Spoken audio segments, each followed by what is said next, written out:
ఎట్టకేలకు తిరుమలలో వైకుంఠ ఏకాదశి వేడుకలు ప్రారంభమయ్యాయి. ఇవాళ తెల్లవారుజామున 1:30 వైకుంఠ ద్వారాలు అంటే స్వామివారికి సంబంధించి కైంకర్యాల అనంతరం వైకుంఠ ద్వారాలు తెరిచినటువంటి అర్చకులు, అధికారులు దాని తర్వాత వీఐపీలకు అందరికీ కూడా దర్శన ఏర్పాట్లు చేయడం జరిగింది. అంటే పెద్ద ఎత్తున వీఐపీ సిఫారసు లేఖలు వచ్చినప్పటికీ కూడా సామాన్య భక్తులను దృష్టిలో ఉంచుకొని కేవలం తక్కువ సంఖ్యలోనే వీఐపీలకు ఈసారి ప్రాధాన్యత కల్పించారు. కేవలం వ్యక్తిగతంగా రాజ్యాంగబద్ధంగా ఎన్నికైన వాళ్ళు, ఇలా సినీ ప్రముఖులు, ఇట్లా ఉన్న వాళ్ళకి మాత్రమే స్వామివారి దర్శనానికి సంబంధించి వీఐపీలకి కేటాయించడం జరిగింది. అంటే దాదాపుగా ఒక 2-3 గంటల్లోనే కంప్లీట్ చేశారు వీఐపీలకు సంబంధించి.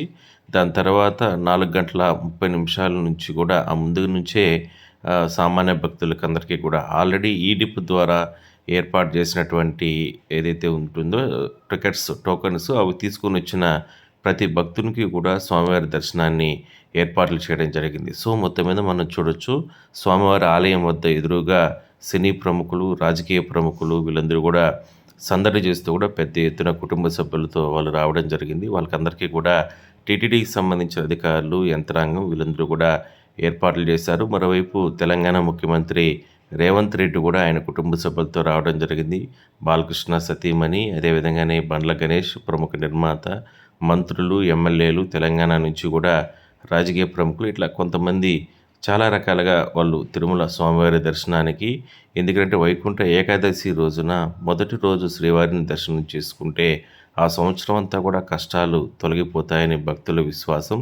అందువల్లనే సామాన్య భక్తులతో పాటు వీఐపీలు కూడా ప్రతి సంవత్సరం వచ్చి మొదటి రోజు శ్రీవారిని దర్శనం చేసుకుంటూ ఉంటారు.